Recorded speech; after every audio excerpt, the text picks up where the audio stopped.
Hello guys, welcome back. Today I'm going to make the videos of class 11 chapter 6 accounting equation. Okay, and you already must be knowing about what are the current assets and current liabilities. Okay, long term assets, long term liability. About chapter 2 you should have in the knowledge before starting this chapter. Okay, that you should have the concept of accountancy. Okay, otherwise you will be confused that what are the current assets and what are the current liabilities. And if you don't have watched the previous videos, okay, or you don't have the concept, then also you can understand this easily. Children, see, this chapter is accounting equation. Before knowing what is accounting equation, okay, I think you must be knowing that accounting equation is equals to assets is equals to liability plus capital. Okay, assets is equals to liability plus capital. Assets is known as the left hand side, and liability plus capital is known as the right hand side in the accounting equation. When we prepare this accounting equation, okay, we'll follow the rules of debit and credit, and also some of the terms which will be knowing in balance sheet. Okay, so see, first of all I'm telling you what is balance sheet and what are the items we used to show. Afterwards I'm telling you what is accounting equation. Okay, तो बेटा देखिए balance sheet में हम सबसे पहले जो है balance sheet में एक फॉर्मेट में आपको बताता हूँ. ठीक है, ये कौन सी हमारी कुछ एसेट्स और लायबिलिटी हम इसके अंदर शो करते हैं. तो देखिए बेटा इसके अंदर जो है हमारा इस साइड हम लायबिलिटी लिखते हैं और इस साइड हम असेट्स लिखते हैं बैलेंस शीट के अंदर. ओके, तो ये है. ठीक है, इसमें एसेट्स में हमारी जो एग्जांपल आपका कैश, डेटर्स, स्टॉक. ओके, और आपका कुछ आपका जो है बिल रिसीवेबल,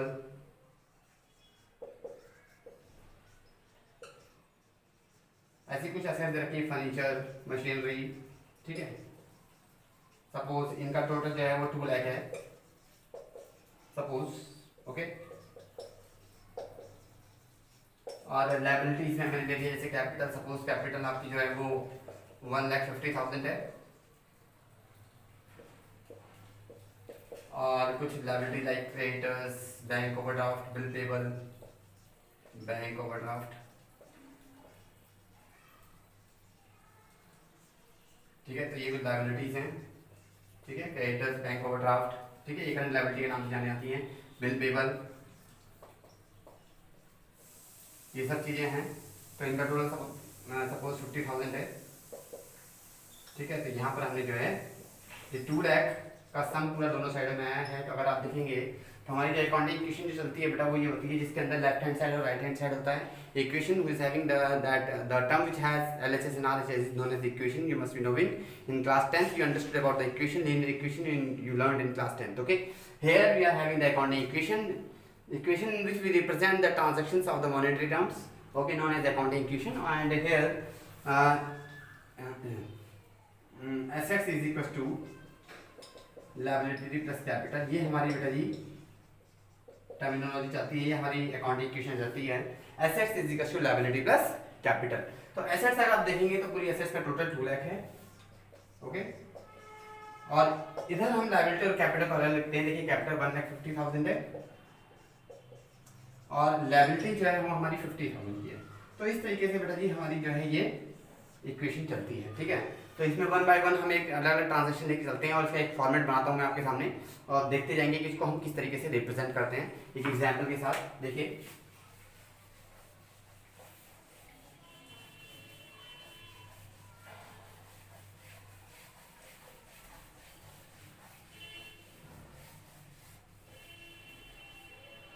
यहाँ पर मैं देखिए आपके सामने कुछ ले दिया हूँ transaction. Suppose Ram started business with cash rupees 1 lakh. Okay, second, X purchased goods, या परचेज गुड्स दे सकते हैं, purchase goods of rupees 15,000 for cash. Okay, third, sold, purchase दे लेते हैं पहले. Purchase goods of rupees 10,000 on credit. Fourth, sold goods for rupees 7,000 for cash. Okay. Fifth, sold goods on credit for rupees 10,000. देखिए छोटी छोटी transaction मैंने आपके सामने ली है कुछ, ठीक है। फिलहाल मैं इससे ज़्यादा भी आपको नहीं बताऊंगा। इस वाले फर्स्ट वीडियो में एक सिंपल से क्वेश्चन जो है हम सिंपल से टर्मिनोलॉजी लेके चलते हैं, देखिए। और इसके थ्रू मैं आपको बताऊंगा कैसे अकाउंटिंग इक्वेशन बनाई जाती है। तो सबसे पहले हम देखते हैं अकाउंटिंग इक्वेशंस। ये हमारा फॉर्मेट चलता है।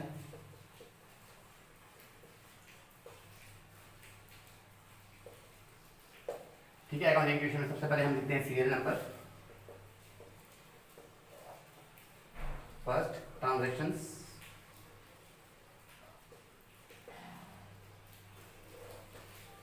ठीक है। यहाँ असेट्स आ जाती है, इक्वल का साइन लगाया था, यहाँ लिखते हैं लायबिलिटी प्लस कैपिटल। यही हमारी इक्वेशन चलेगी, ठीक है। इसमें थोड़ा सा गैप कर देते हैं ताकि हमारे सेट जो भी आएगी उसको हम इंट्रोड्यूस कर सकें, ठीक है। तो देखिए लिखा है Ram started business with cash. ध्यान रखिएगा बेटा, कोई भी हमारी जो टर्म्स होंगी, कोई भी ट्रांजेक्शन होगी, वो एटलीस्ट दो जगह पर इम्पैक्ट डालेंगे। या तो वो दोनों इम्पैक्ट हमारे एसेट साइड में आ जाएंगे, या दोनों साइड हमारे लायबिलिटी प्लस कैपिटल साइड में आ जाएंगे, या फिर एक एसेट्स में आएगा, ठीक है, एक लायबिलिटी में आएगा, ठीक है, या एक एसेट में आएगा, एक कैपिटल में आएगा। इस तरह से हो सकता है। कम से कम दो, मैक्सिमम तीन भी हो सकते हैं और चार भी हो सकते हैं अगर, ठीक है। तो देखिए पहले हम दो इम्पैक्ट की बात कर लेते हैं। तो Ram started business with cash rupees 1 lakh. तो 1 लाख रुपीज जो है स्टार्ट किया है, तो हम यहाँ पे देते हैं started business with cash rupees 1 lakh, ठीक है। तो कैश इसमें कौन सी चीज आई है, कैश आया, तो कैश लिखेंगे हम यहाँ 1 लाख। और जिस मनी से हम बिजनेस स्टार्ट करते हैं उसको हम बोलते हैं कैपिटल, ठीक है। तो ये देखिए कैपिटल मैंने यहाँ पे लिख दी, ठीक है। और यहाँ पे हमने जीरो लिख दिया, लायबिलिटी कोई आई नहीं है, ठीक है। अभी चलते हैं इसका जो है हम सेकंड चलते हैं, सेकंड चलते हैं। देखिए दो इम्पैक्ट हैं, ध्यान रखिएगा, एलएचएस और आरएचएस का टोटल इक्वल रहना चाहिए। Purchase goods for rupees 15,000 for cash. 15,000 रुपये का स्टॉक आया है हमारे पास, यानी कि हमने परचेज किया है गुड्स को, ठीक है। जब गुड्स परचेज करते हैं तो उसको स्टॉक बोलते हैं। तो सेकंड असेट जो हमारी आ जाएगी वो कौन सी आएगी, स्टॉक आ जाएगी, ठीक है। हमने 15,000 रुपये खर्च किए, लेकिन हमने उसके बदले गुड्स परचेज कर दिया। तो देखिए परचेज गुड्स फॉर रुपीज 15,000, ठीक है। तो 15,000 का कैश हमारे पास ही चला गया और स्टॉक हमारे पास 15,000 का आ गया। क्या कैपिटल पे कोई इम्पैक्ट पड़ा, कुछ भी इम्पैक्ट नहीं पड़ा, क्योंकि 15,000 का हमने इन्वेस्टमेंट किया था, तो उसके बाद हमने गुड्स परचेज कर दिया। यहाँ से हम कर लेते, देखिए माइनस करेंगे 95, ये आ जाएगा आपका 85,000 प्लस 15,000, 0 प्लस 1 लाख, ठीक है। ये आ गई हमारी न्यू अकाउंटिंग इक्वेशन।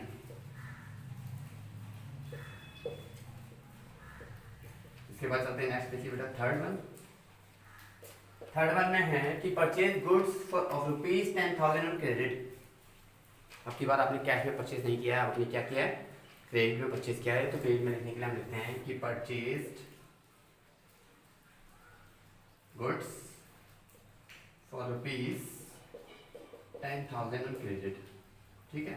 तो हमारी टर्मिनोलॉजी दी है, अगर हम किसी से उधार परचेज करते हैं, ठीक है, तो हमारे को लायबिलिटी बढ़ जाती है, और लायबिलिटी कौन सी होती है, क्रेडिटर के नाम से। तो मैं यहाँ पे क्रेडिटर लिखूंगा, देखिए, ठीक है। तो हमारे पास से कैश नहीं गया, लेकिन हमने क्रेडिटर को दे दिया कितना, क्रेडिटर हमें हमसे लेगा कितना, 10,000 रुपीज, ओके। यहाँ पे 10,000 रुपीज मैंने नोट डाउन कर दिया। कैपिटल पे कोई इम्पैक्ट नहीं पड़ा। अब इधर चलते हैं भाई, 10,000 का हमने जो है उधार परचेज किया था, तो क्या आया हमारे पास, स्टॉक आया। तो 10,000 स्टॉक में ऐड हो जाएगा, ठीक है। अब नेक्स्ट चलते हैं, देखिए टोटल करते हैं। ये 85,000 है कैश, 15 प्लस 10 25,000, यहाँ 10,000 है, क्या बदल सकता है, ओके। अच्छा, न्यू अकाउंटिंग इक्वेशन। अब चलते देखिए फोर्थ में बेटा, sold goods for rupees 7,000 for cash. अब 7,000 का सामान जो है आपने सेल आउट किया है, तो लिखते हैं sold goods for rupees 7,000 for cash, ठीक है। 7,000 का गुड्स आपने सेल आउट किया है, वो भी कैश में किया है। तो 7,000 का कैश सेल आउट किया, तो कैश आ गया हमारे पास 7,000 का, प्लस 7,000 मिलेगा यहाँ पे, और हमारे पास से स्टॉक चला गया माइनस का 7,000, समझ में आ गया ना। देखिएगा यहाँ पे कोई भी इम्पैक्ट नहीं पड़ेगा, क्योंकि हमारे पास से सामान चला गया, इसलिए मैंने माइनस का 7000 कर दिया स्टॉक में। और यहाँ पर जो है न्यू अकाउंटिंग इक्वेशन देते क्या देती है, न्यू अकाउंटिंग इक्वेशन माइनस ए प्लस करेंगे 92,000 आएगा, ये 18,000 आएगा, 10,000 प्लस 1 लाख। ओके, तो ये चीज़ चलती रहती है यहाँ पर। अब नेक्स्ट चलते हैं फिफ्थ बेटा। फिफ्थ है हमारा sold goods on credit for rupees 10,000। अब 10,000 में हमने क्या किया है, क्रेडिट में सेल आउट किया है, तो देखते हैं sold goods for rupees 10,000। Okay 10,000। Okay, तो 10,000 है यहाँ पे सोल्ड गुड्स किया 10,000, तो माइनस में 10,000 हो जाएगा। लेकिन क्रेडिट में किया है तो क्या बढ़ जाएगा हमारे पास, अगर हमने क्रेडिट में सेल करते हैं तो क्या बढ़ जाते हैं, डेटर्स बढ़ जाते हैं। ठीक है, डेटर्स DEBTOR है डेटर्स, तो मैं यहाँ पे जो है क्या दूंगा प्लस 10,000 भी दूंगा।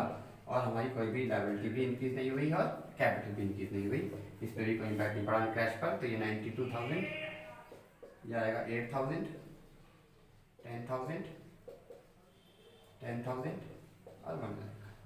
तो बेटा ये हमारी इस क्वेश्चन की जो है फाइनल अकाउंटिंग इक्वेशन बन गई है। ठीक है, और इसी को हम दे देंगे फाइनल अकाउंटिंग इक्वेशन। ये क्वेश्चन हमारा कंप्लीट हो गया।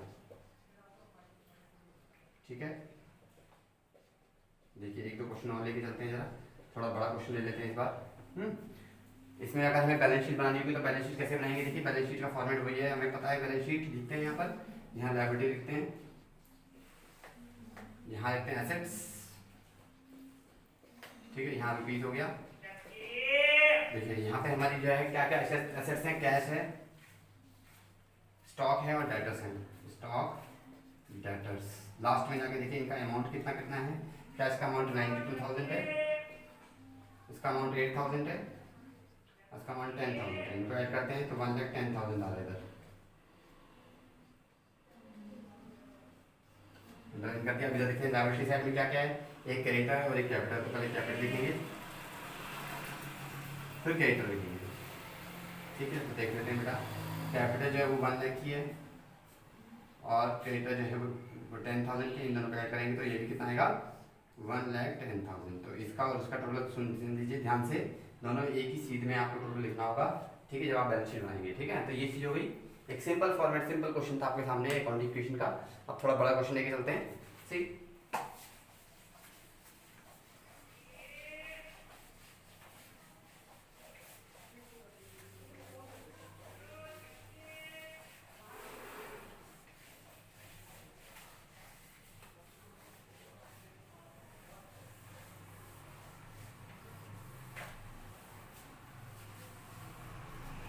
देखिए यहाँ पे क्वेश्चन लेके चल रहा हूँ मैं।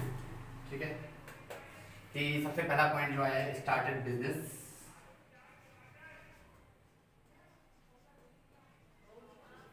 With cash rupees 50,000। ठीक है, purchase goods from Ram rupees 10,000, sold goods to Mohan rupees 15,000. Okay, rent paid rupees 7,000.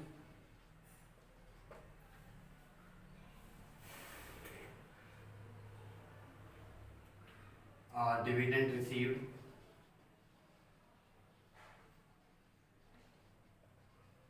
rupees 5,500। ठीक है, और ये लेते हैं हम यहाँ पर interest on capital allowed of rupees 15,000, interest on drawing charged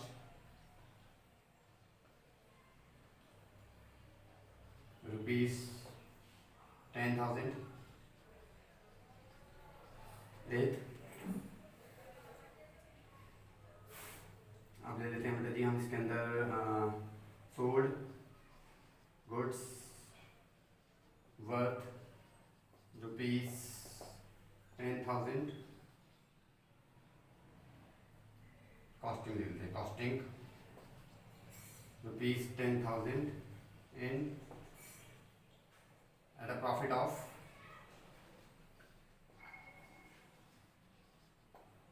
मैं 15,000 दे देता हूँ यहाँ पे, प्रॉफिट ऑफ 33 होल 1/3%।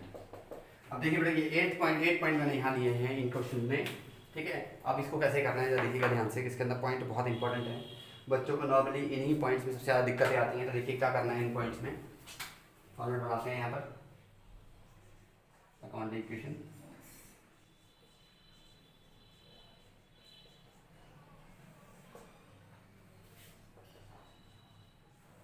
ये आपको पूरा लिखना होगा, मैंने शॉर्ट में लिखा है, ओके।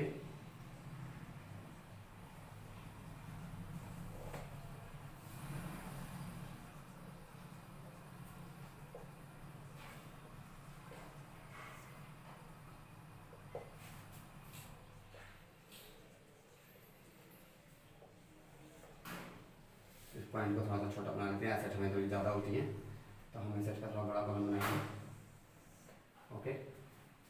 देखिएगा तो पहला लिखा है business started with cash, started business with cash ₹50,000। तो मैंने यहाँ लिखा कैश, यहाँ लिखा कैपिटल जो हमारे पास ऑलरेडी है, 50,000 यहाँ पे आ गया और 50,000 कैपिटल में आ गया, ठीक है। ये तो सबके लिए इजी हो गया होगा। देखिए second point, purchase goods from Ram ₹10,000। देखिए बेटा इस पॉइंट में जो ध्यान समझिएगा भी, ये पॉइंट अभी तक आपके सामने आया नहीं है। लिखा है परचेज गुड्स फ्रॉम राम, अगर सिर्फ बंदे का नाम लिखा है और ये नहीं लिखा है फॉर कैश है तो वो क्रेडिट परचेज की होगी, ये ध्यान रखिएगा।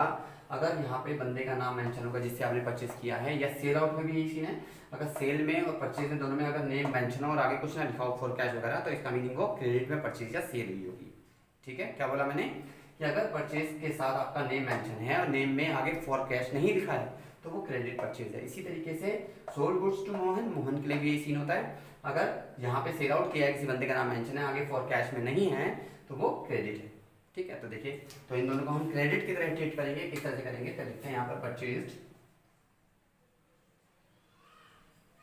गुड्स फॉर ₹10,000 फ्रॉम राम, ठीक है। तो यहाँ पे जो है 10,000 जो है क्या होगा, हमारे पास से कैश तो गया नहीं, हमारे पास डेटर्स बढ़ जाएंगे क्योंकि हमने डेटर्स नहीं क्रेडिटर बढ़ जाएंगे यहाँ पर, ठीक है। तो क्रेडिटर में लिख दूंगा मैं कितना 10,000, देखिए, ठीक है। और हमारे पास क्या आ गया है, स्टॉक आ गया, यहाँ स्टॉक लिख दूंगा यहाँ पर 10,000।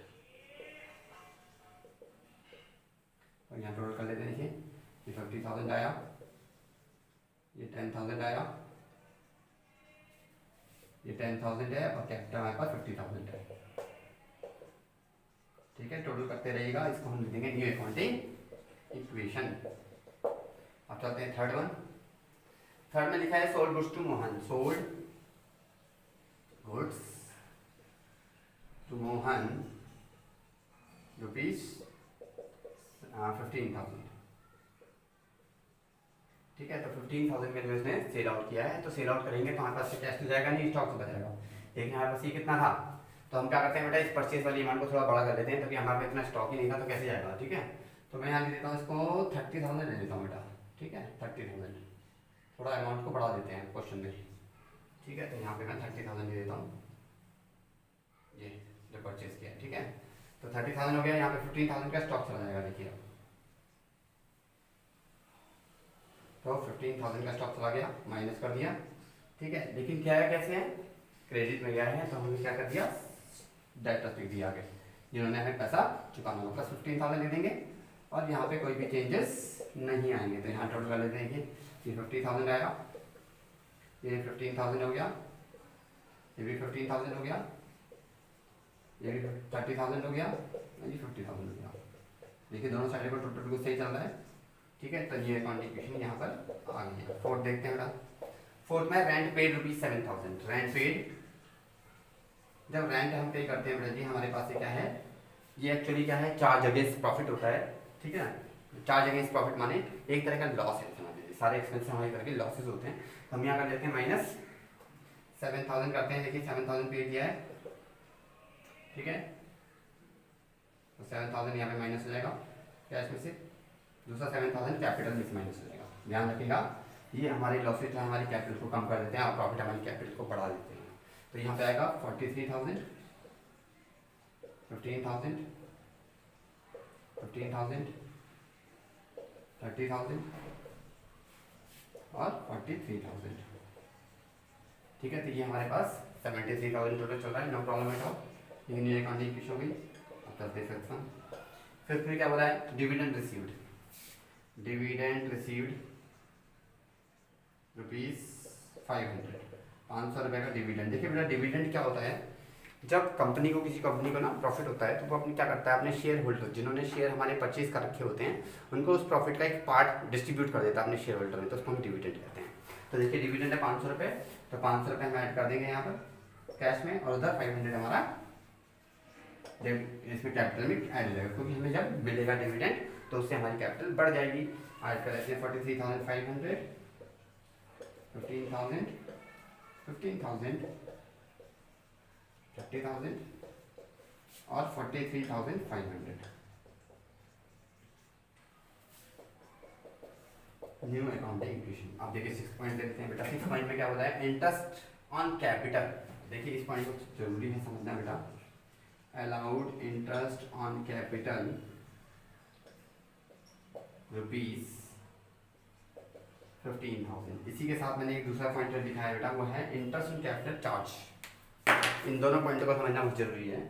देखिए हमने जब एक वो पढ़ी थी बेटा जी, सेपरेट एंटिटी कॉन्सेप्ट पढ़ा था हमने बिजनेस का, ठीक है। बिजनेस एंटिटी कॉन्सेप्ट में था कि दोनों की दोनों क्या है, सेपरेट लीगल एंटिटी हैं, ठीक है। अगर बिजनेसमैन कोई भी पैसा अगर उसमें से विड्रॉ करता है अपने पर्सनल यूज़ के लिए तो उसको उसके ऊपर इंटरेस्ट पे करना पड़ता है बिजनेस को, ठीक है, क्योंकि वो दोनों सेपरेट हैं।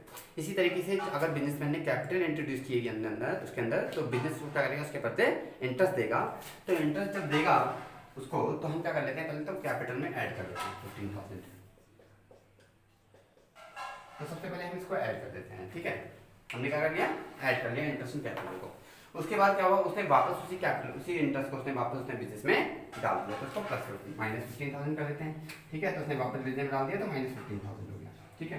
तो यहाँ से हम जो है निकालेंगे तो कोई भी इम्पैक्ट नहीं पड़ेगा। ध्यान रखिएगा इसका एक ही जगह ट्रीटमेंट दिखाया जाता है सिर्फ, ठीक है। दो जगह बच्चों को सबसे ज़्यादा कन्फ्यूजन इसमें होता है बेटा कि हम इसमें एक साइड में ही प्लस और माइनस क्यों कर रहे हैं आखिर, ठीक है। तो रीज़न ये है कि इंटरेस्ट पहले उसको मिला, फिर वापस उसने उसी बिजनेस में इंट्रोड्यूस कर दिया उसी इंटरेस्ट को, ठीक है। तो ये चीज़ होती है, इसीलिए हम इसमें प्लस और माइनस करते हैं, ठीक है।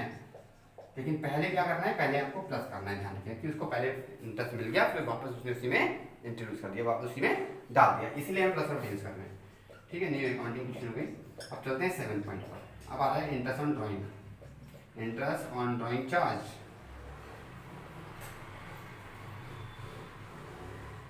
रुपीज ये है आपका 10,000, ठीक है। तो 10,000 लिख दिया मैंने यहाँ पर, देखिए, ठीक है। 10,000 करते हैं तो 10,000 से क्या होगा, यहाँ पर देखिए पहले माइनस होगी कैपिटल, क्योंकि उसने क्या किया, 10,000 पे किया, इसलिए हमने माइनस कर दिया इंटरेस्ट ऑन ड्राइंग को, फिर वापस उसने इसके अंदर डाल दिया तो प्लस 10,000। तो कोई फर्क पड़ा कैपिटल पे, कोई फर्क नहीं पड़ा।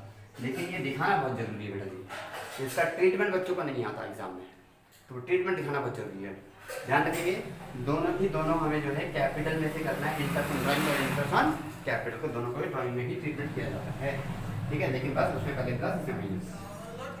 43,500 plus 15,000 plus 15,000 is equal to 30,000, 43,500। अब बच्चे सोचते हैं कि सर इसको हम दिखाएं क्यों, फिर जब कोई फर्क नहीं पड़ रहा कैपिटल पे तो क्यों दिखाएं। तो ऐसा नहीं होता बेटा, अगर कोई भी ट्रीटमेंट का पता लगा, आपको पता ही नहीं है, उसका कुछ नहीं करना, तो उसको तो 0 मार्क्स मिल जाएंगे ना। तो इसलिए बहुत जरूरी होती है ट्रांजेक्शन करनी। अब देखिए नेक्स्ट चलते हैं, ठीक है। नेक्स्ट चलते हैं, हमारा क्या है, अब है sold goods,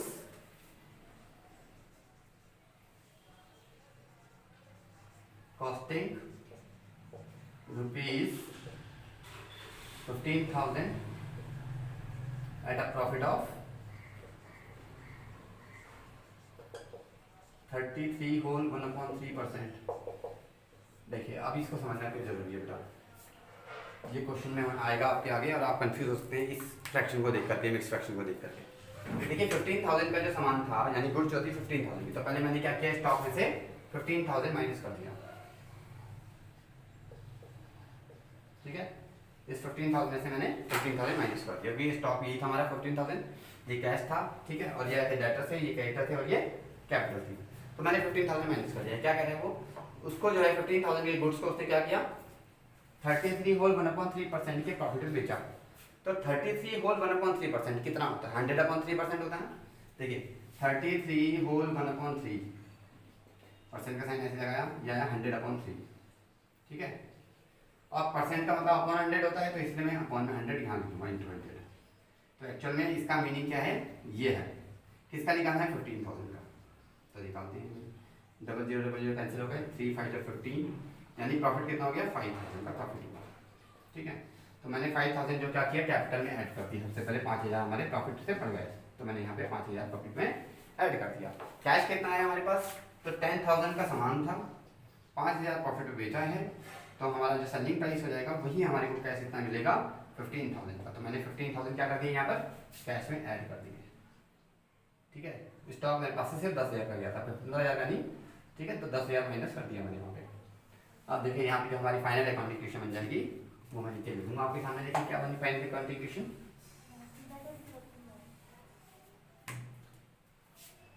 final accounting equation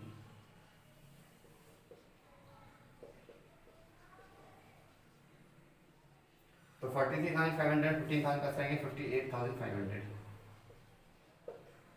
10,000 minus करेंगे तो आएगा 5,000। ठीक है ना,